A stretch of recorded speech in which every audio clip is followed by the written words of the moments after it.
안녕하세요 여러분. 제가 거의 한 달 만에 영상을 찍고 있는 것 같은데요. 그동안 어떤 일들이 있었는지 간단하게 근황 토크와 더불어서 제목에서 먼저 짐작을 하셨듯이 과연 3억 7,500만 원으로 어떤 집을 캐나다 캘거리에서 구할 수 있을지 그 과정을 제가 직접 영상으로 보여드리고자 일 가기 전에 이렇게 카메라를 급하게 켰습니다. 저랑 크리분이 6월부터 12월 초까지 장기간 6개월이죠. 6개월 동안 한국에 가서 10월에 있을 결혼식 준비도 하고 그동안 가족과 함께 시간을 못 보냈던 그 시간들을 좀 채우고자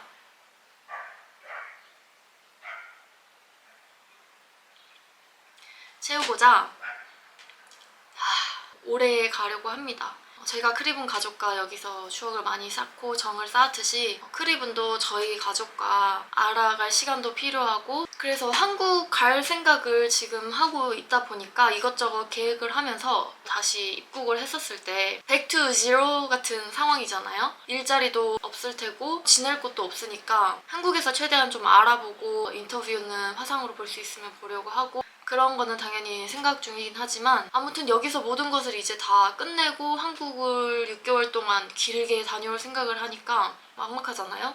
여기 캘거리가 지금 타주, 밴쿠버나 뭐 토론토 이런 데 집값들도 너무 원래 비싸기도 했고 리빙 코스트가 너무 높았다 보니까 그쪽에서 캘거리로 알버타로 많이 주이동을 하고 있어서 여기 알버타는 지금 렌트 값이 너무 많이 올랐어요. 거의 제가 2020년도에 왔으니까 뭐 그때를 좀 비교를 해봤을 때 지금은 한 렌트 값이 자기가 구하는 거에서 한 3,400불이 더 올랐다 싶을 정도로 많이 올라가지고 그럴 바에는 어차피 우리가 집도 필요하고 세입자를 한두 명 정도 받아서 우리 조그만한 가정을 이제 키워보면 어떨까 얘기를 해서 집을 알아보게 되었습니다. 현찰로 이렇게 탁 살 수 있는 그런 능력이 없으니까 한국도 그렇듯이 여기도 대출을 받아야 하거든요. 여기는 이제 몰기지를 받는다라고 얘기를 많이 하는데 갔다 와서 집을 구하려고 하면은 전년도에 T4라고 해서 1년치의 그 얼마나 벌었고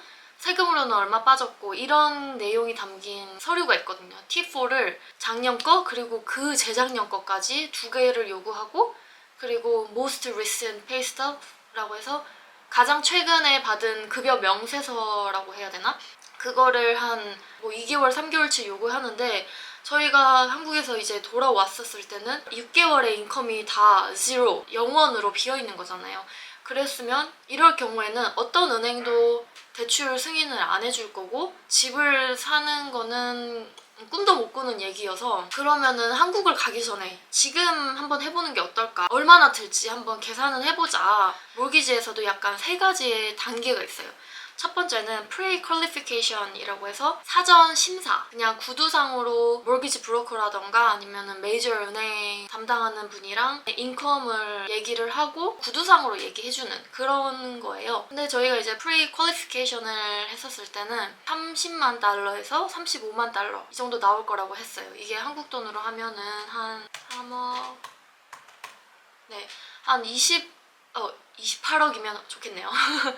2억 8천만 원에서 아니면은 3억 3천만 원 정도까지 나올 수 있다고 구두상으로 들었었고 그 다음 스텝 단계가 pre-approval이라 해가지고 이자율을 홀드할 수 있는 장점과 더불어서 실질적으로 내가 얼마 금액을 받을 수 있을지 based on 이 금액에서 뭐 하우스든 아파트먼트든 콘도든 그 가격대에 맞춰서 이 집을 볼 수가 있는 거예요. 그 가격 이하로 해서 저희가 지금은 둘 다 풀타임을 일하고 있으니까 그 몰기지를 받기가 가장 좋을 시기긴 하거든요. 인컴이 뭐 엄청 특출나게 많이 높진 않지만 why not? We can try? Just give it a try 해서 프리-어프로브를 37만 불이 나왔는데 37만 불은 한국 돈으로 한 3억 5천만 원이거든요. 자, 이 프리-어프로브를 받고 마지막으로 이제 파이널 어프로브이라 해서 이거를 이제 완전히 픽스 홀드 시키는 거거든요.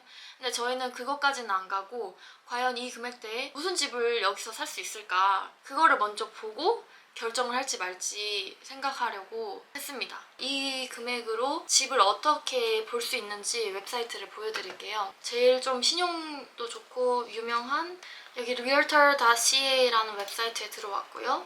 캘거리 저는 알버타에 살고 있으니까 여기 와 집이 진짜 많은데 이게 캘거리고 저희가 지금 살고 있는 동네는 여기 사우스 웨스트 쪽에 있고 일단 금액이 중요하겠죠. 필터를 통해서 프로퍼티 타입은 레지던셜로 하고 하우스로 산다고 생각을 했을 때 하우스가 지금 알버타 부동산에서는 제일 가치가 좋아요. 맥스 프라이스를 37만 5천 불로 딱 검색을 해볼게요.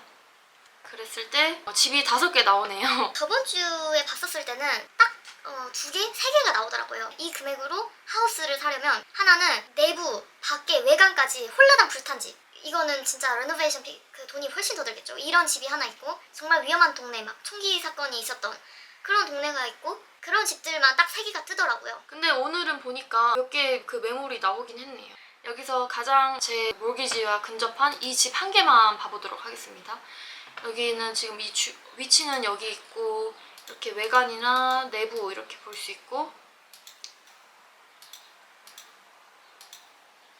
뒤에 백야드도 있는 그런 집이고 베드룸은 방은 3개, 베스룸은 화장실 2개가 있다고 나오고 매뉴얼 프로퍼티 텍스 1년에 200만 원 정도 프로퍼티 텍스를 내야 된다는 건데요. 여기 웹사이트에서 컬큘레이터라는 걸 보면은 이 금액대일 때 시나리오 1, 2, 3, 4 해가지고 다운 페이먼트를 많이 낼수록 우리가 갚아야 하는 대출금이 줄어들겠죠. 예전에는 30년까지 있었는데 지금 25년까지밖에 없네요. 그리고 몰기지 레이트는 저희는 지금 4.9%를 받은 상태입니다.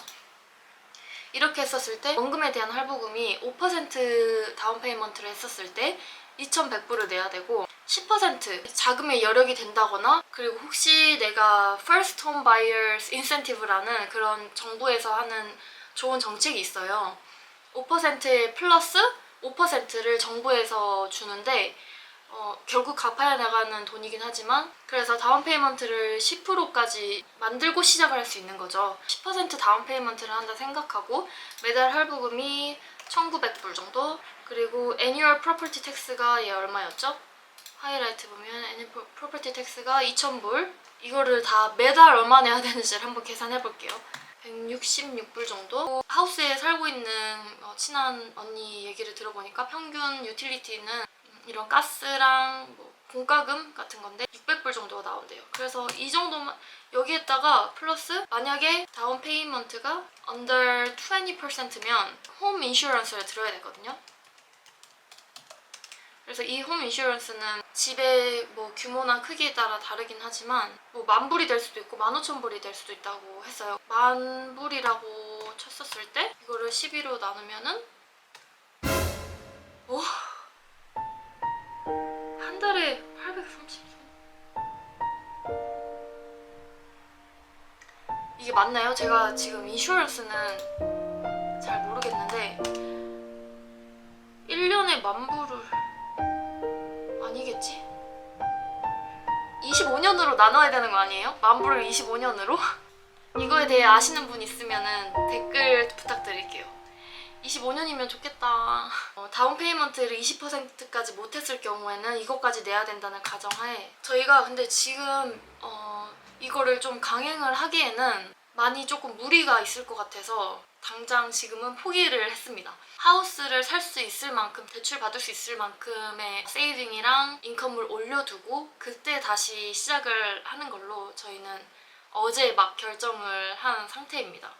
이자율이 정말 다시 예전만큼 떨어졌으면 좋겠는데 그렇게 될지는 그 누구도 예상 짐작을 못하는 거고요. 차가운 현실을 맛보고 하우스 말고 뭐 아파트라든가 콘도를 한다면은 범위가 훨씬 많아지긴 해요. 봐봐요.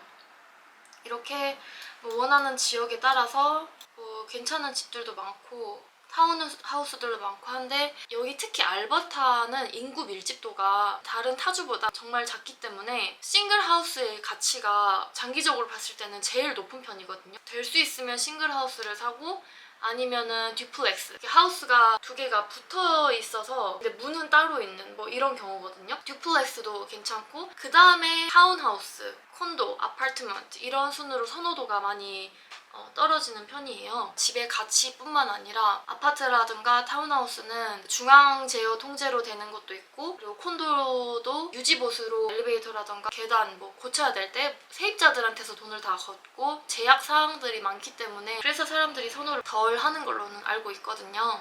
제가 그동안 이런 거를 하면서 바빴고 좀 해야 될지 말아야 될지 크리븐이랑 둘이 스트레스를 많이 받았어요. 근데 놓아야겠다고 생각을 하니까 스트레스는 확실히 많이 줄어든 상태고, 저희 뭐 한국에 가서의 계획이라던가 다른 저에 대해 궁금한 점이 있거나 저와 크리븐에 대해 궁금한 점이 있으면은